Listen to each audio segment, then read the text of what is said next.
আসসালামু আলাইকুম, welcome back to life of Jinia Tithi. কেমন আছেন সবাই? আমরা ভালো আছি আলহামদুলিল্লাহ। ঈদ মোবারক বলাই যায়, তাই না? ঈদের আর তো একদিন বা 2 দিন বাকি। তো সবাইকে ঈদ মোবারক। সকালবেলা উঠে আমি আমার বেডশিটটা একটু চেঞ্জ করে নিলাম। যেদিন বেডশিট চেঞ্জ করা হয় সেদিন আসলে মনটা অনেক ভালো থাকে। তো যাই হোক, সারা দিন পরে এটা এখন বিকালবেলা আমি একটু রেডি হচ্ছিলাম, বাড়ির পিছনে জাস্ট একটু হাঁটতে যাব।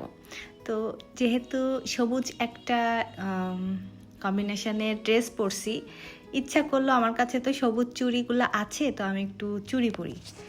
কেন জানি হুট করে ইদানিং চুড়ির প্রতি এত ফ্যাসিনেশন বাড়ছে, আগে যেটা আমার খুব একটা ছিল না। আর আমি যেহেতু আবায়া লেডি, তো চুড়ি পরার অপশনটাও আমার কম।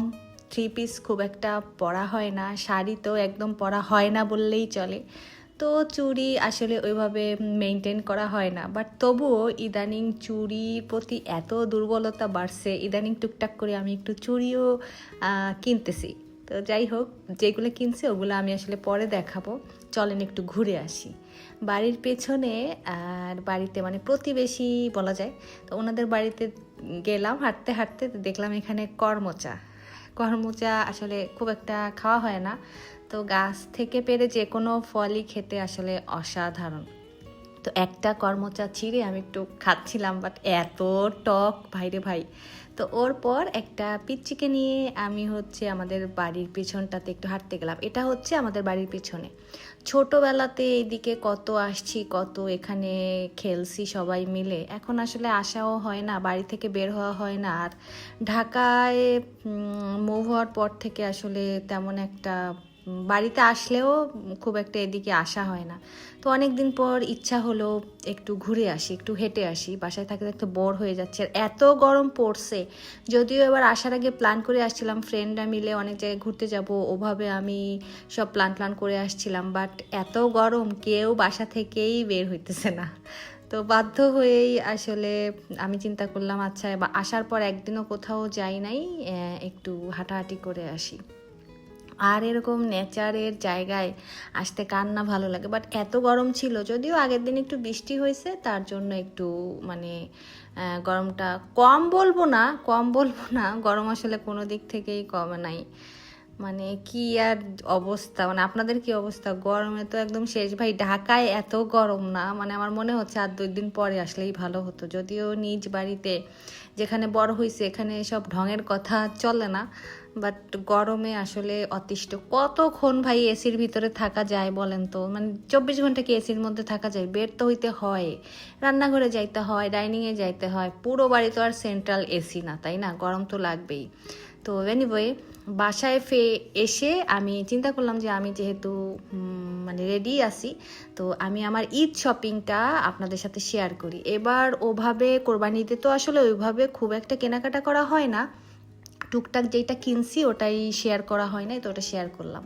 ফার্স্টে এই ব্যাগটা নিছি। ব্যাগ ছাড়া মানে আমি শপিং করবো আর তার লিস্টে টপ লিস্টে ফার্স্টে ব্যাগ থাকবে না, এটা হইতেই পারে না। আপনারা আমাকে যতদূর চিনেন, মানে আমি একটা ব্যাগ ফ্রিক একটা মানুষ। তো আমি এই ব্যাগটা দেখার সাথে সাথে, এটা আসলে কোনো ইন্টারন্যাশনাল ব্র্যান্ডের ব্যাগ না, এটা বাংলাদেশি লোকাল একটা ব্র্যান্ডের ব্যাগ। আমি একটা লোকাল নর্মাল শপ থেকেই এটা নিছি, বাট ব্যাগটা এত ক্লাসি ছিল, মানে দেখা মাত্রই আমার এত পছন্দ হয়েছে।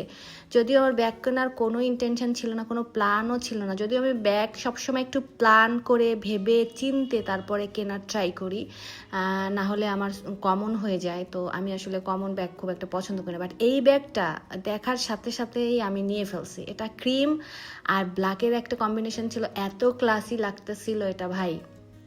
আর আমি এবার একটাই আবায়া নিছি, একদম নর্মাল প্লেন গরমের আরাম, একদম মানে লো বাজেটের এই আবায়াটা। এটা স্কাই কালারের।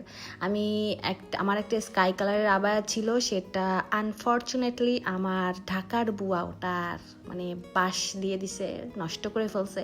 তো আমি একটা স্কাই কালার আবায়া খুঁজতেছিলাম, যদিও ওরকম মন মতো পাচ্ছিলাম না। এটা নর্মাল একটা পাইছি, যেটা সলিড কালারের উপর সারা জায়গায় স্টাড বসানো। আর একটা আবায়া, এটা আমি গিফট পাইছি। আমার এক ভাবি উনি ওমরাতে গেছিলেন, রীতা ভাবি ওমরা থেকে আমার জন্য আলহামদুলিল্লাহ এই আবায়াটা নিয়ে আসছে। দেখেন এটাও কত সুন্দর মাশাল্লাহ। আর ভাবি যে আমার জন্য মনে করে এটা আনছে এটাই অনেক। আর যদিও আবায়াটাও সুন্দর ছিল, তো থ্যাংক ইউ। ওনার নাম হচ্ছে রীতা। তো রীতা ভাবে আমি জানি তুমি আমার ব্লগ দেখো এবং দেখবা, তো থ্যাংক ইউ সো মাচ। তুমি আমার জন্য মনে করে এটা আনছো, এটাই আমার কাছে অনেক। দেন হচ্ছে আমরা যেই টেবিলটা রোজার মধ্যে বানাইতে দিয়ে আসছিলাম, ওটা ফাইনালি ঝগড়াঝাটি করে ওটা আজকে রাতের বেলা ওটা ডেলিভারি দিছে। তো আমাদের ডাইনিং স্পেসের অবস্থা একদম মেসাকার। আমি ভালোভাবে ক্লিপ নিতে পারি না, এত গরম ছিল ভাই, মানে ক্লিপ নেওয়ার অবস্থায়ও ছিলাম না, মানে ইচ্ছাই করে না ফোনটা ধরে যে একটু ভিডিও করব। এই জন্য আমার ভিডিও ইদানিং আপনারা কম কম দেখতেছেন।